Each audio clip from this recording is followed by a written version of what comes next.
Welcome to the Vision for Life podcast, an ongoing conversation between the pastors of Fellowship Denver and the church at large. Each week, we talk about life, faith, the Bible, and how to follow Jesus as we go about our daily lives. I'm Autumn, the host of the podcast. Hunter's here with me today. Hunter, glad you're here. Autumn, I'm so glad to be here. I am right now taking a vacation from my vacations. That's called work. A vacation from your vacation is called work. You're taking a little work vacation? Yeah, taking a little work vacation. And so couldn't think of a better thing to do than to drop into the Vision for Life podcast. Definitely. And talk about what's going to come up after we're done with vacations. Yeah, we feel honored to have made it into your mini work vacation. That's right. I'm a little bit jet lagged, and the effect that has on me is my brain is slow. So I can't get words out as fast as I can think. So forgive me if I'm a little fumbly on this podcast. We are recording this during the summer break of the podcast. So today's episode is a look ahead to season 6, a season 6 preview. But at this moment, while you're on your mini work vacation, the Vision for Life podcast is taking a summer break. We are on our normal annual summer hiatus. Exactly. When people are listening to this, that would be the beginning of our season 6. But as we're recording, we're on our summer break. So we are definitely in summer break mode. That's right. I'm not on a mini work vacation, but I am right in between all of the camps that I am helping lead and work at. You have a plethora of camps, and I can't keep them all straight, but I think we have a family camp coming up. We do. And then I'm not sure what you're doing after that. We just finished our day camp. I finished that. I knew that. Yep, we just finished our day camp. We're headed into family camp. And then after that, aside from Fellowship Denver, I'm just going to another camp to work for a week. Why not? Why not? Why not? So, our listeners are catching us right in that little sliver of our time and lives. And so we're going to do our best in this podcast conversation. That's right. Well, we're actually, tongue-in-cheek, we're getting at something that I love about this time of year. And that is, I feel like I always find myself in the summer, especially when I take vacation, just collecting my thoughts about what is coming in the school year, I guess, ahead, right?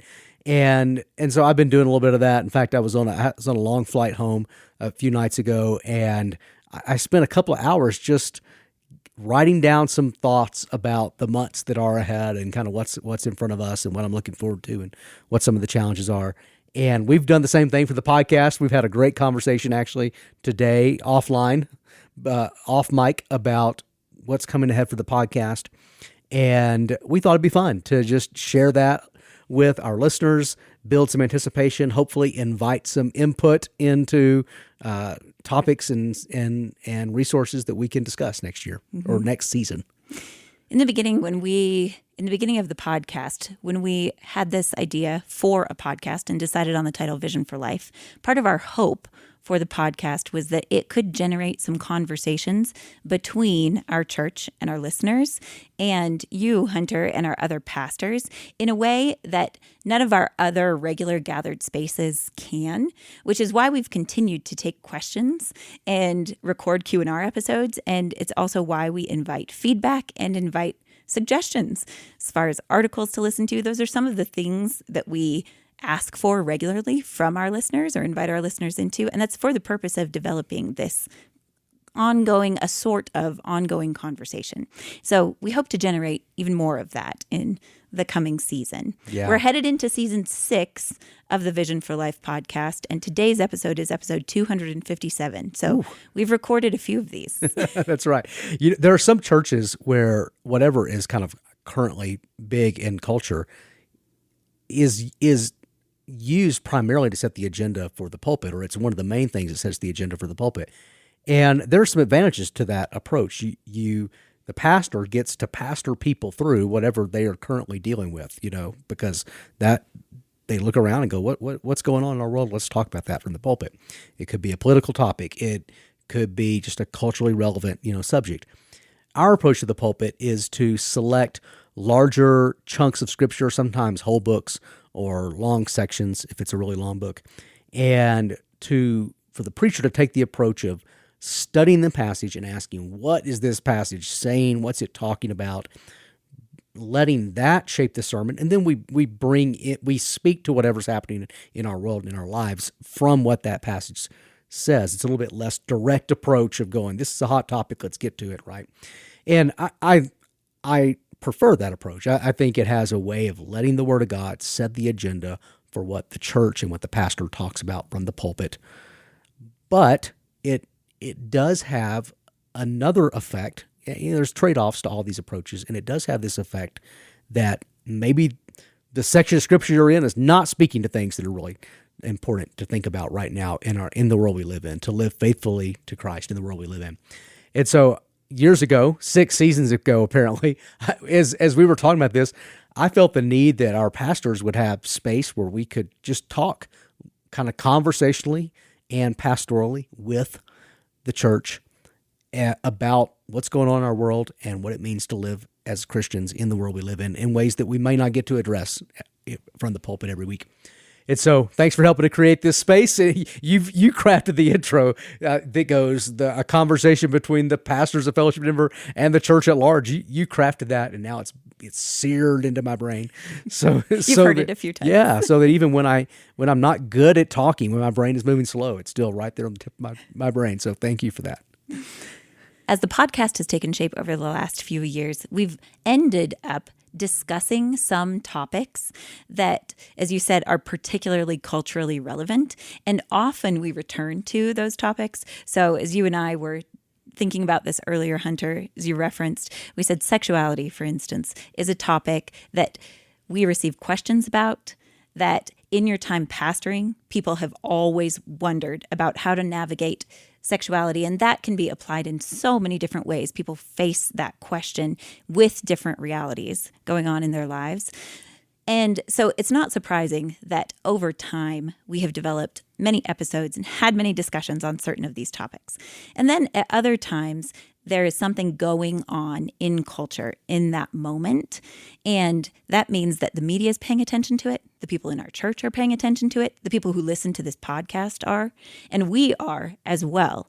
And so for the coming season, we identified a couple of those kinds of topics that are very influential in the world right now. They're having a real world impact, and lots of people are asking questions about them, including us.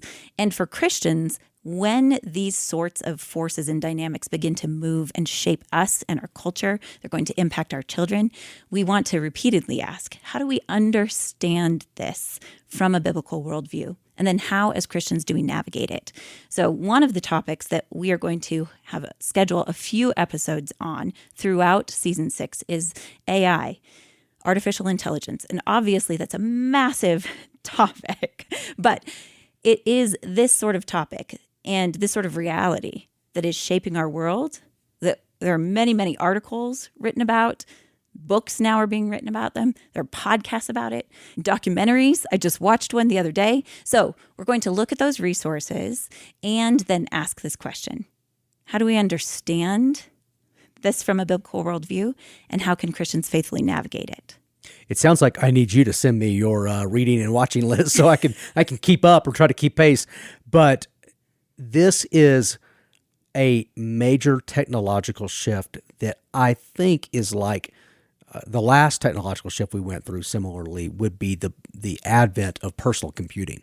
And I lived through that. Like, I can remember my grandma ran a construction company, a family construction company, and her sisters ran the office, and the brothers, my uncles, I guess my great uncles, they ran the business out in the field, as a classic gender distinction of work back then. The ladies run the office and the guys are in the trucks out in the field, right? But man, those ladies were learning to use computers, or as they called it, the computer. And it was generating all kinds of reports. And this computer took up a room in the office. It was this giant machine that sat in a room and made tons of noise and printed out these reports on these sheets of paper that were green and white striped. I remember those. You remember those too? And I remember, like, it was so exciting to go to Meemaw's work and first of all, to talk to the construction workers, and they had a big supply of cold Cokes in the refrigerator. So drink the cold bottle Coke, and to work on the computer. She would like give me little assignments. I would punch them in, and then from there we got personal computers like that sat on your desk, right? And this was a massive change and shift in. First, it affected people's work, and then it affected all of our lives. And it changed most people's work. It unleashed a whole new wave of economic development and prosperity in the economic sense as well. Artificial intelligence is just that on steroids. I mean, it's computing power, not just like a doubling of computing power. It's exponentially more computing power unleashed in a new way. It's going to radically transform people's work, and it's probably going to radically transform a lot of our lives. And just as these technological shifts are always socially disruptive too, I was just in England with my family, and we were in northern England. Northern England is the part of England that industrialized in the Industrial Revolution. So we're in a part of the country where, in a period of about 75 to 100 years, a lot of peasants got driven off their land and put into these cities and had to work in cities. And you can see that transformation. You can see the effects of it on the cities and the land, and the way that part of England is even organized to this day. And it's disruptive. It may bring prosperity, but it brings disruption, and it's not equally prosperous for everyone. And it unleashes all kinds of new problems. This is going to be probably talked about. I'm 52 years old. I think that's how old I am now. And this is probably going to be talked about for the rest of my life. This is going to be the thing that's unfolded for the rest of my life. So I need to get your book and documentary list so I can keep up with what's happening until I'm so old that I just don't care anymore.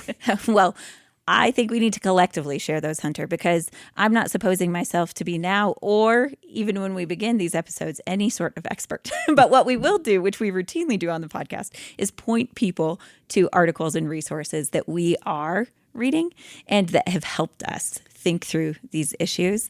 And so we hope to be a fellow companion in this topic, as with others, that we can help our listeners think through it, point them to some good resources, and not do so in a way that supposes we will know or understand everything about so exhaustive a topic.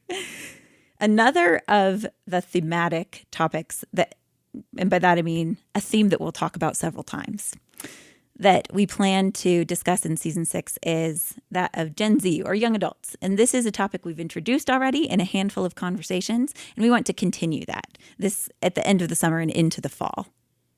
And I think this is an important topic for the evangelical church to be thinking about, especially churches in cities where young adults tend to live, and Denver is one of those. And I've had this burden for our church that we were really a church that rode the wave of the millennial generation, and the millennial generation is now all middle age, and they have middle age problems like Jesse, kids at home he can't keep up with, existential crisis in terms of, what is his life becoming. And Jesse's our technical producer, so he's sitting here. He's sitting right here. He doesn't have a mic, so we can just kind of poke fun at him without his ability to respond, which is really, that's my favorite way to team up with someone. Hunter really loves doing that. Yeah, that's right.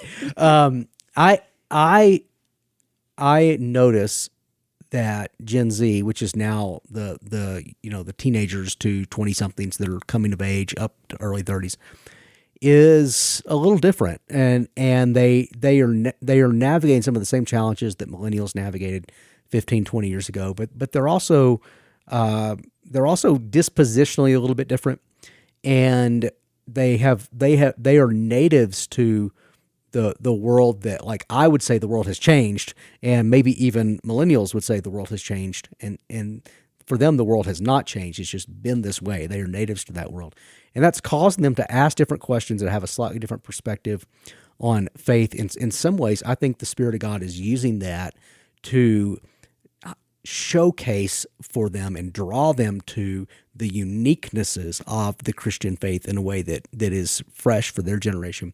So I'm excited for us as a church to lean into that. I do not want us to just get old and grow old together. Even though I love millennials, but I want us as a church in Denver to always be asking what it means to reach and disciple the next generation in their particular time. And 15 to 20 years from now, we'll be talking about whatever is after Gen Z, when they're geriatric Gen Z middle aged people, and we'll be talking about what's next. So that's exciting, and there's a lot of good thinking being done. We have a ministry that was started back in the spring here, and it's been fun to be part of that ministry and to get to interact with folks. And I've been a student of just trying to take notes and learn what connects, what doesn't connect. And so I have some interesting thoughts percolating for ministry to that generation.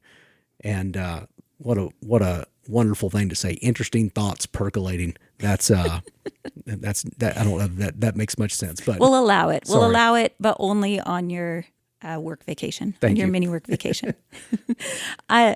In terms of this topic, I am excited to ask questions on the podcast and to discuss this topic more. Hunter, some of the things that come to my mind as you are talking about the differences in this generation, and then mentioning, for instance, the ministry that we started recently here at Fellowship, are what are we learning as far as what are the collective values and concerns of Gen Z and of young adults right now?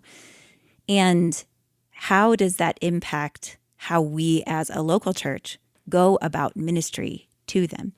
And then for our individual listeners, why does this topic matter? Like, why should we be concerned with the rising generation? To be concerned with what they're concerned with, and to ask what is affecting their life, what is shaping them, and furthermore to ask what is the particular opportunity that the church, the people of God, has to reach and minister to Gen Z and young adults right now. Mm-hmm. So I'm excited to take that on this fall. And the people of God in Scripture have always had a emphasis on the generation that's coming behind them, and like if you go to the Psalms, this is a theme in the Psalms, and this is a theme in Proverbs, and their mindset is we are part of the people of God. God is establishing a people for Himself that's going to span multiple generations. And so our job is to hand our faith on to the next generation, whether that be, in their case, it was primarily through having children and raising them, to know the Lord. And you see how that affected Israel for better or for worse. When the parents were healthy and doing that, the Israel was prosperous, and when they failed to do that, Israel went into decline. In the New Covenant, in the New Testament era in which we live in, that is through making of disciples. It's through discipling our children as well, but it's through making of disciples, and that can apply to our children, but it can also just apply to the next generation of disciples.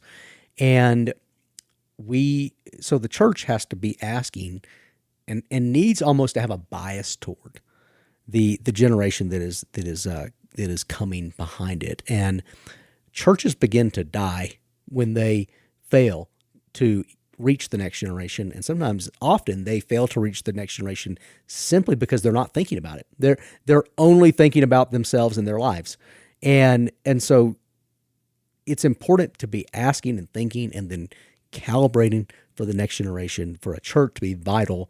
Beyond we'll be 20 years old this fall. Beyond 20 years old, otherwise, if we're not doing that, we are at the beginning of the end of Fellowship Denver Church. Well, that's a good reason, too, to discuss this topic. I don't want to be at the beginning of the end. As a church to be concerned. Yeah. I want to go to a church that's not ending. That's right. Yes. I think we all agree. Thank you. With that. And then lastly, in terms of themes, about which we'll have multiple episodes. One is particular to Fellowship Denver. So the other two that we mentioned are not at all particular to Fellowship Denver, even though there's a particular way that our church is impacted and that our local church will respond to those realities in culture and in Denver. And this third theme, though, I called it First Love because that is the name of a sermon series and really a season that Fellowship Denver will be entering together this fall. And so during this season, our sermons our fellowship group discussions, our kids curriculum, our student fellowship curriculum, really our whole church, from the youngest to the oldest, will be engaged in learning from a specific portion of Scripture together, and then asking what that means in the life of our church and how we follow God into this season and respond to where He has directed us and given our pastors vision to lead us this fall. So you can explain more about that, Hunter. You can clarify really a lot of what I just said, which is not much. Not much. Well, the term first love is actually taken from Revelation chapter 2, which is Jesus speaking to the church in Ephesus through John the apostle. He's speaking to the church in Ephesus, and he commends this church. This church had been, Ephesus was a cultural center of the region called Asia, or Asia Minor, we would call it. It's in modern-day Turkey. And the church of Ephesus had been an influential church that really helped start other churches around throughout the region of Asia. So there's 7 churches in the book of Revelation to whom it's addressed. Ephesus was the church that started the other 6, probably, and it's the first addressed. And Jesus commends them for their faithfulness to the original gospel, to their doctrinal faithfulness, and there have been a lot of false teaching that have risen up, and they had resisted that. But then he says, you're enduring patiently this opposition. You're bearing up for my name's sake. You've not grown weary in kind of your doctrinal faithfulness. And then he kind of pivots. He goes, but I have this against you. You've abandoned the love that you have at first. And so he calls them to remember and do the works they did at first. And I first started thinking about this several years ago, and I was thinking about it just as part of some speaking I was doing for churches at conferences and whatnot. And it really caught me and struck me that every church has to be in touch with its origin story, especially churches that have a good, healthy origin story. You know, their origin story isn't like a church split or something. Why was it started? You know, they need to be in touch with their origin story. Obviously, as a church grows, it's going to change in organizational kind of ways. We are not the same organization we were, 15, 20 years ago, but we are the same organism. And there's a reason we started, and there's things we were passionate about at first, and those things are to be kept hot. They're to be kept alive, and there's this almost this key to the life and vitality of a local church that comes from keeping its first love fresh and keeping it hot. And so I selected this passage not because I wanted to rebuke our church, but I do think it's an important warning and call, especially for churches that have some good, healthy history, to go, hey, don't just live off of what God has done in the past, and don't just kind of live off some sense of like, we made it or we're established, but stay in touch with why you started this, what you loved at first, what you did at first out of love for Christ. It's most commentators will say the first love here in Ephesians 2 has to do with their emphasis on the mission of God, the reaching of people. And the reason exegetically that's thought is because Jesus represents the church as a lampstand, and the lampstand first shows up in Sermon on the Mount, where he says it's the same little song that we teach to our kids. No one lights a lamp and hides it under a bushel or under a basket, but they put it on a stand so it gives light to the whole house. In the same way, let your light shine before others, that they may see your good works and give glory to your Father who's in heaven. So this is about the church's public witness, and he's calling them back to their public witness and their enthusiasm for that. So we want to do that as a church, and to ask, what does it look like in this season of our life to be passionate about our public witness, the outward missional reach of our church. This is also maps onto why we're talking about, the next generation, right? Because that is our first love, is reaching the young generation. And so we'll be talking a lot about that for the next couple of years as a body. So that's more like a 3-year theme, but we will introduce it this fall. And as I mentioned, there will be sermons crafted around that and other materials, but we also will have some episodes on the podcast that are based on the theme that you just described, Hunter, from Revelation 2. In each of these topics, AI, Gen Z, young adults, and first love, so this theme from Revelation 2, we would like to have Q&R episodes that go along with each of those themes. So each of these kind of mini series. And we love doing Q&R episodes. We love hearing from all of you. We love hearing from those of you who listen. So if you have questions, we always welcome them. But specifically on these topics, it would be great for us to conclude each of those series with a response to the questions that our listeners have about those topics. And we'll invite your questions and suggestions on anything based on what you hear today or just something that you read that you think would make a great podcast topic. But those Q&R episodes have been and will continue to be a feature of the Vision for Life podcast. And the next section here that we're going to preview is just individual topics.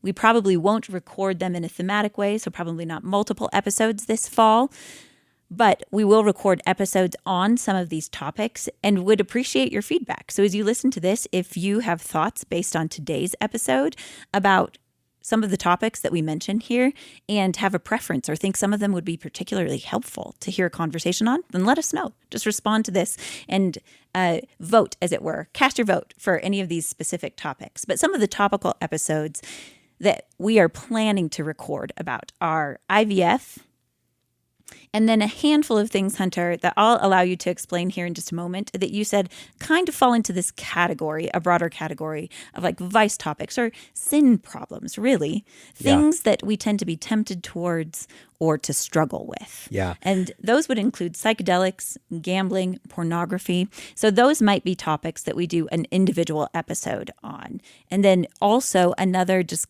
cultural kind of reality at the moment is that not only is interest in religion rising, but interest in spirituality, spiritism, the occult, the spiritual realm is at the same time rising. So we plan to talk about that in an episode this fall. Yeah, there's a theme here, and that is that there are quite a few things that are more and more and more acceptable in our culture at large. And in some cases, they become legal in a way they weren't legal previously. And yet they still carry some sense of like, is this really good for me, or is this really good for people, or what should I do about it? And many of us personally are asking questions about should I participate in that, or should I use that, or should I take that or engage with that or not? Or we have, this is a common topic in our social circles and in our friend groups. So think about here in Colorado, we legalized marijuana, and I got to pastor through that. You know, pastors from other places will ask me, "What are you doing with marijuana?" I was like, "We've been talking about marijuana since before it was legal, because it was de facto legal before it was legal here, right?" And that's an example of, I call it a vice topic. You know, there's disagreement sometimes on how, is it good? Is it bad? Is it neutral? Is it harmful or not? There's this sense that maybe it's not great, but I don't know, but it is legal and it could have some good uses. I don't know what to do with that, you know? And it's so we've dealt with that one quite a bit, and we should probably talk more about that one. Psychedelics now is kind of the next thing.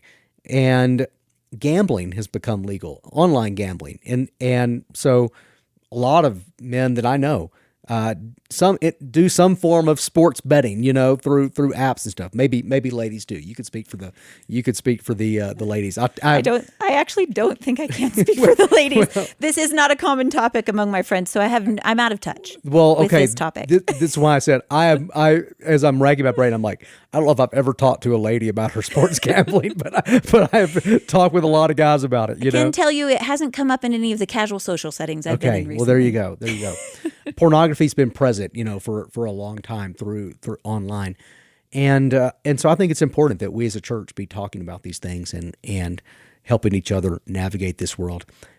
As we have started our midweek 20s and 30 somethings ministry, and I've been in that space. These topics come up quite a bit in conversation with folks, and so it'll be good to find some good resources and have hopefully some grounding conversations about them. And finally, Autumn, tell us about our upcoming book club. What are we gonna read together? Our listeners are eagerly waiting. I'm maybe putting in a vote for Churchill's World War II memoirs. What are we gonna read together? I'll consider it. What's in the book club?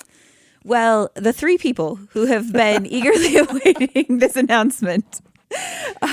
No, I think what you're getting at, Hunter, if I'm reading your tone correctly, is that our book club episodes haven't generated as much listenership as many of our other episodes. And so you and I have been considering what to do about those book club episodes this fall. And as with other things, we would welcome your input. So if those of you listening, Knowing God, one of the best modern Christian books ever written about, killed the Vision for Life podcast. Yes. Our Knowing God book club was small. Well, we can leave it at that. Most people did not opt for the club. Most people did not join the book club. They weren't up in the club with us. We are considering one book for some fall book club episodes. It's called The Air We Breathe. It's written by Glenn Scrivener. And we've mentioned this book in some of our conversations before. And the subtitle of the book, so The Air We Breathe, How We All Came to Believe in Freedom, Kindness, Progress, and Equality. This book was released a few years ago alongside a slate of other books that were kind of taking on parallel topics. And so we had discussed Strange New World on the podcast in the past. That was one of them that sort of aligns with the same time this book was released and is asking some of the same questions. There's a book you read by Andrew Wilson. What was that one, Hunter? About remaking the world. Remaking the world, yeah. And it, again, is similar. It's examining it from a totally different angle, but asking some similar questions. So this book is divided into chapters that are on specific sort of progressive ideals, equality, compassion, and might make for some conversations that would be easier to track along with, even if someone were not reading the entire book. So we're considering it, but those of you listening, let us know what you think. What are your thoughts about our book club episodes in this moment, Hunter? Well, I think it's fascinating to watch what people listen to and what they don't listen to. And I think podcasts probably sit more in the space that a lot of the articles that are put on social media or that are, published on sites like the Gospel Coalition or the New York Times or, media aggregators, where we are all living in a world where we have to scan through things and look at headlines and go, do I watch that, or do I listen to that, or do I read that or not? And there's just more that's put out there than we have time to read. And so often the headline or the topic, if it's interesting to us immediately, or something we feel a need to think about, we click it, or we click it to read, or we click it to listen to, right? I do this with other podcasts. I literally see what they're talking about and decide if I'm going to listen to it or not. So I do think it's interesting that the book discussions don't get as many people clicking and listening as maybe an article we're talking about that's about a topic people are thinking about. So on the one hand, I could say, well, it's important. We're introducing really good books to our listeners, and I think that is the value of these. On the other hand, it may be that a podcast is not the best format, to do that, or it's not the format that people are going to engage with. So it's a little bit of a classic case of like, what's the ideal answer versus what's the real, what works in the real world, Mm-hmm. And I love I love the books we've discussed, but I also I also, as a podcast consumer, I also know what it's like to decide, that's a podcast I listen to a lot, but I'm not going to listen to these episodes because there's other things pressing for my attention. Well, thank you to Jesse for being in our Knowing God Vision for Life book club. He didn't have a choice because he had to be in the room with us when we were recording, but we're grateful, Jesse, that you joined our book club. So our book club episodes are to be decided. Yes. And I just want to put in a plug to our listeners. Even if you don't listen to our book club episodes, please read books. Shout out books. Shout out books. Books do something that reading even a really good site like Mere Orthodoxy or the Gospel Coalition or listening to a great podcast does not do. And that is, it makes you give sustained attention to a subject that you might not otherwise give sustained attention to in a way that's really good for you. So please read books, even if we're not encouraging you to through our episodes. Even if you're not reading them with us. That's right. Well, lastly, Hunter, we have a couple of author interviews planned for season 6 episodes.